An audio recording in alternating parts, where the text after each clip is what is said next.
Okay,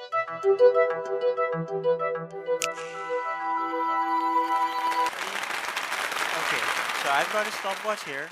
Now I'm not going to try and hypnotize you, but let me ask you a question. Raise your hands if you're ever fallen in love. Okay, just a few people. Strange. Okay. Raise your hands if you think you're stupid enough to raise them again. Yeah, that's what I wanted to see. You see, the first time you raised your hands, you created what was called as a spiral of silence. You gave me what I wanted to hear. But when the next moment I shunned you out, the number of hands in the air automatically reduced. You see, when we feel that our opinion is undervalued, we try to remove ourselves from being heard because of the fear of rejection and isolation in a society. When that happens and a lot of social issues are shut down that way, it creates what we see it as a taboo or stigma. By now, a minute has passed and one person has committed suicide. One person has attempted suicide. Excuse me. One person has attempted suicide, and in the next 40 seconds, one person is going to try and kill themselves. According to WHO, by 2020, around 1.5 million people would have killed themselves, with a 55% increase in the rate of men dying by suicide. That gives you a number of around 17,000 people dying every single day. But when it comes to suicide, it's a topic that we don't really want to talk about. It's always shunned. We deem of it as an evil act, and we think of the person as somewhat a failure in life. We hear remarks like, "Oh my God, he was such a coward. How could he be so selfish, ending his life?" Then death is not the solution to your problem. But saying stuff like that is like telling a blind man, "Hey man, the grass is green here." You can't see. The person can never see in such a situation.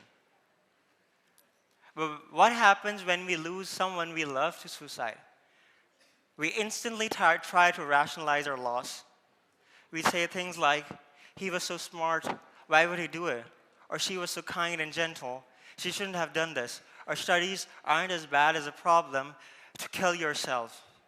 Bad problems, kind, intelligent? Are you really going to say that? It's the loss that we don't talk about. People losing friends, family members, parents, teachers. We call it life, we call it time passing by. But just like anything else, it's another kind of heartbreak, and it hurts.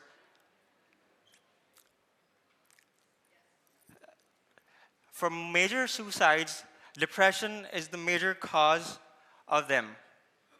90% of suicides are caused by severe depression that gets untreated.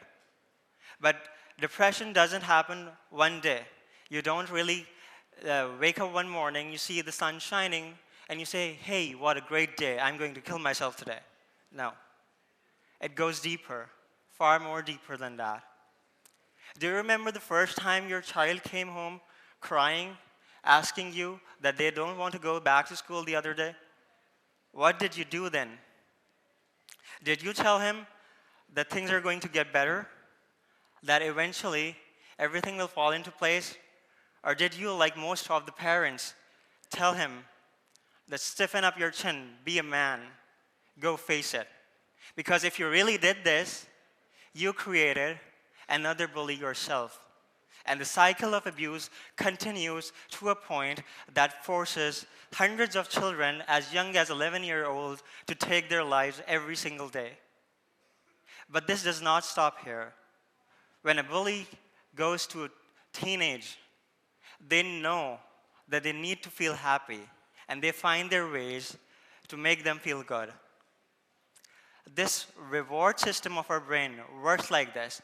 When you think you're happy about something, you want more of that. And do you know the greatest reward for man or humans here? It's finding a potential mate. Whenever you fall in love and whenever you see someone that you're in love with, there's a rapid rate of firing of neurons inside your brain. Your dopamine levels are high, and it's literally 4th of July inside your head. So for a moment, let me take that person away. You get nothing. Your body craves for feeling good again. So you indulge yourself in feel-good things. You want to have that high. And when you don't get it, you indulge yourself in substance abuse and alcohol, eventually overdosing yourself, eventually ending up in suicide. But there is another step before suicide that often goes neglected.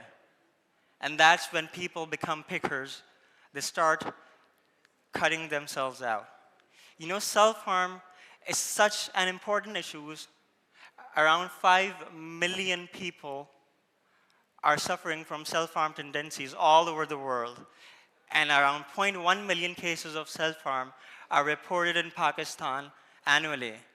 Do you know how much people that makes? 2,700 people. And do you know why it's disturbing? Because nobody talks about, do you really have any idea who that person could be? They could be your children. They could be the person sitting next to you. You never know. Because that's what people do. When they don't find reasons to cope with, they try to cut themselves, to numb themselves.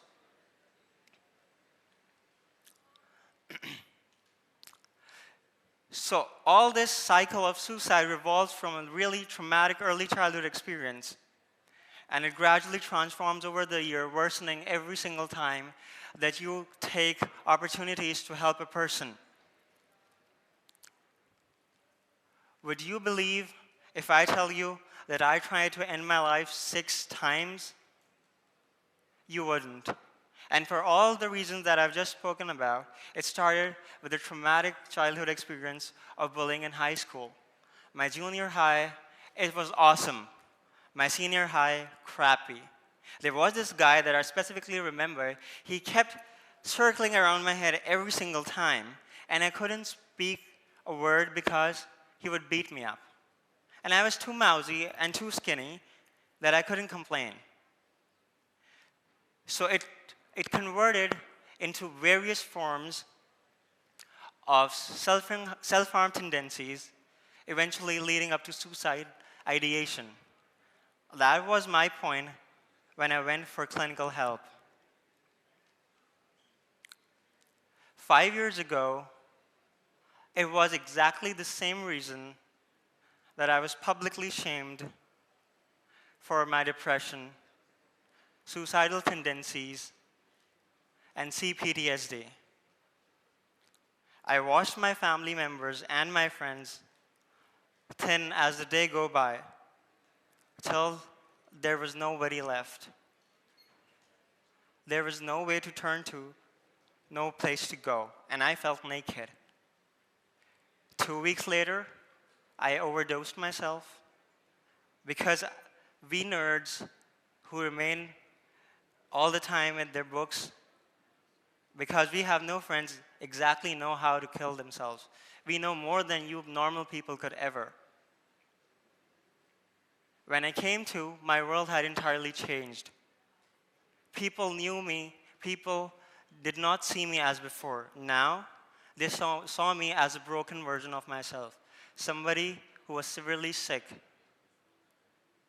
But at that moment, I saw the change that I needed the most. My friend saved me that day. The members, my class fellows from junior high, they became my family members. The students that I taught actually now understood the signs that people could take to end their lives.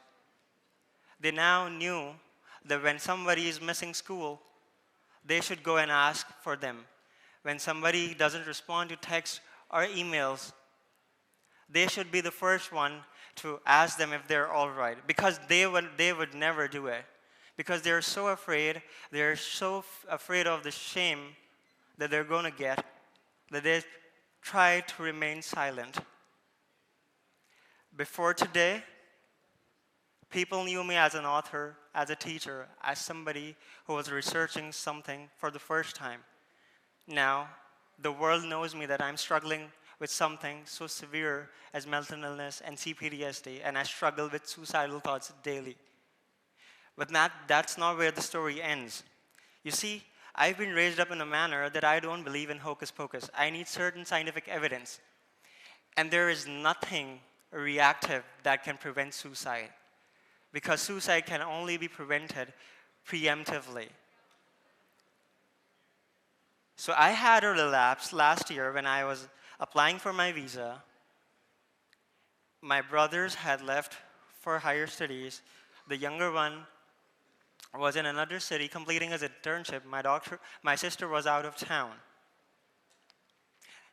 So I drove in the middle of the night to a nearby hospital, and I saw that doctor playing Candy Crush on his cell phone. And I knocked the window and I'm like, hey, can you listen to me? And he's like, I'm here. And I'm like, I'm feeling suicidal and I'm afraid I might kill myself today. Can you help? He barely raised his head while continuing playing with his game. He said, I'm really sorry, but this facility is not available here. You should drive to another campus. I mean, who was he kidding? You barely need 4 minutes to divert any person's attention when they're feeling suicidal. So I walked out of the hospital, and there was nobody on the street in the dead of the night, and I sat down at the curb, and I thought to myself, what's the point of existence when this is a battle that you're going to fight continuously again and again and again with no point? But then at that moment, I realized that if I'm struggling and if I'm still surviving, then there was something worth living for. And at that point, I remembered my younger brother, because he is the most closest person to me. And when he was leaving, he told me that, Bhaiya, I know that you are dealing with a lot of issues. And I know that it's hard, and I know that you can deflect anything the life throws at you. But if you ever feel the need, if you ever go to that point of no return, just give me a call. I want to hear you. Please let me know. And so I'm typing him a text, and I pause halfway. And I think he's in a new country, in a new place. He's having exams. He's already stressed out. Talking to him would only increase the burden over himself. And I can't do that. And at that moment, retrospection is really difficult. But I thought, what if the situation was reversed? What if he was in a dark place, and if he couldn't call me, I would have been trapped forever in a circle of the whys. Why wouldn't he call me? Why couldn't he speak to me? Why wouldn't he tell me? I knew everything from the beginning. Why? The amount of guilt would be so harsh that it would crush me forever. And that was the moment I realized how people feel when they lose their loved ones to suicide. And so I promised myself that I would get help from wherever I can. And I woke up and I wrote to the White House and I explained them everything that I was feeling. I went through the App Store and I searched for every single app that I could reach out to that would allow me to ask for help. And I did that and I got help, because it is really difficult to ask people that you need help, because something as invisible as mental illness is more horrific than a separated limb. But just because it's all inside my head, you cannot see it, but it doesn't make it any less real.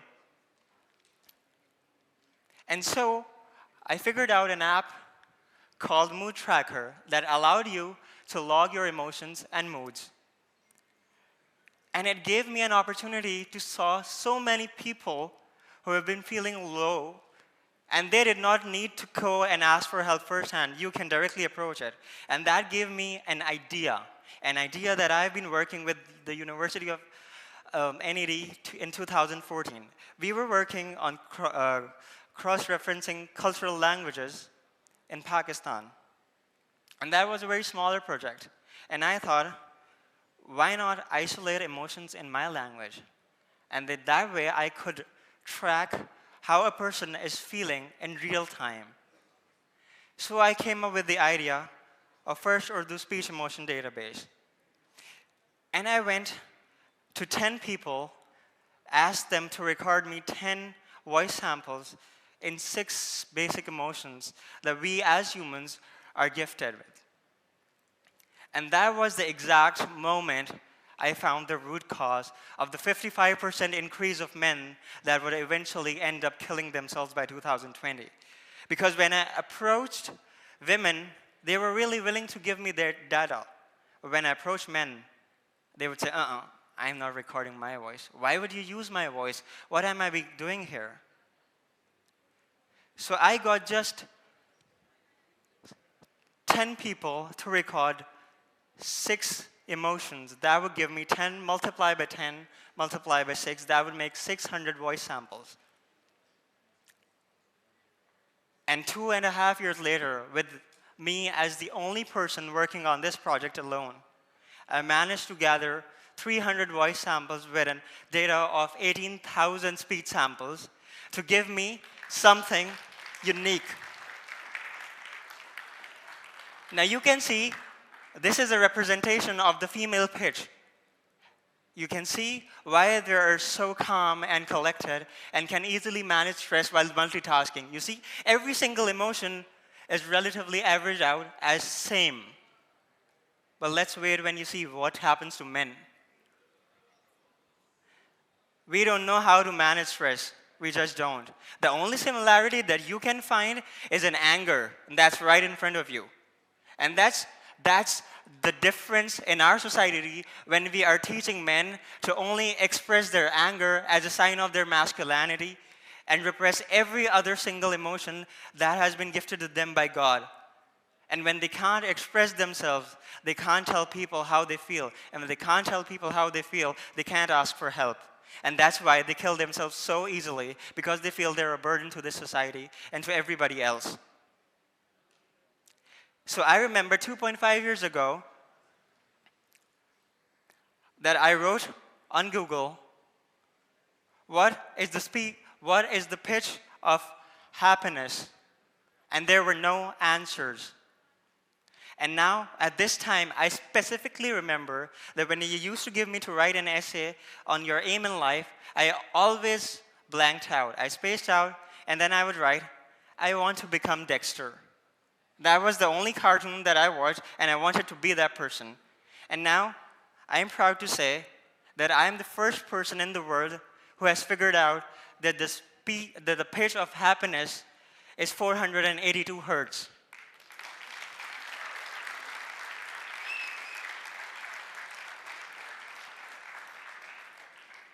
You see, I suffer from severe social anxiety, and standing here today was as much as necessary for me as for you to stand up today and ask for help when you're feeling depressed, or when you're feeling sad, or when you're feeling suicidal. Because when you tell your story to others, you inspire them to make a change.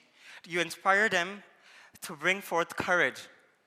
But my main concern is for men who are sitting here, who are struggling with mental illness and suicidal tendencies and self-harm, who are struggling with sexual assault survival stories, and who don't get to see the light of the day because they don't get the attention or the care that they need, because those things that don't happen to men, because men are horrible monsters. So if you're struggling with something as hard as this, I want to tell you that no, your gender does not diminish your struggles. That does not diminish your pain any less than whatever someone is feeling. So when the next time you're awake at night at 3 a.m. trying to kill yourself, thinking about killing yourself, just know that I'm awake and I'm talking to teenagers like you, telling them that the life is worth living, that they have a purpose in this life, and their dreams can come true. Know that if someone tells you that you can make it, and when the thought crosses your mind that your life is meaningless, know that I care for you, and I am the one person if you will need, because one person can surely make a difference. Thank you so much.